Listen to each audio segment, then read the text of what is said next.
Efectivament, la catalanofòbia ve de molt enrere.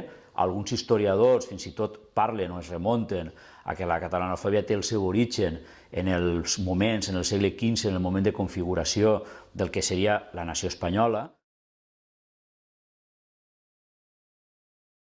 Hi ha aquesta dificultat, jo crec, cultural i política en l'estat espanyol de reconèixer la catalanofòbia com el que és, com el que és una expressió d'aversió i odi contra tot allò que és català. No és d'estranyar que mentre la premsa estrangera se'n fa ressò i a més d'una manera bastant evident, la premsa espanyola pràcticament no en fa referència.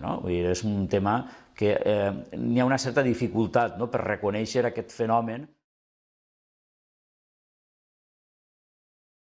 Els organismes europeus, quan a Espanya, Europa li pregunta sobre problemes relacionats amb els delictes d'odi, pregunta a l'estat espanyol.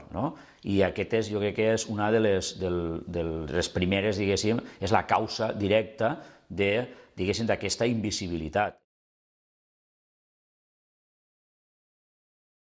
En el cas d'un estat català, de l'existència d'un estat català, és evident que el mateix estat trobaria les fórmules jurídiques més adients per protegir-se, diguéssim, no només davant de la catalanofòbia, evidentment, sinó d'altres delictes d'odi, com pugui ser l'homofòbia, l'antisemitisme, etc. L'homofòbia, vull dir, aquí entra tot un ventall dintre del que seria el discurs de l'odi. Una altra cosa és que això, evidentment, l'existència d'un estat català no invalidaria que continuarà existint, com és obvi, diguéssim, l'odi o l'aversió cap als catalans.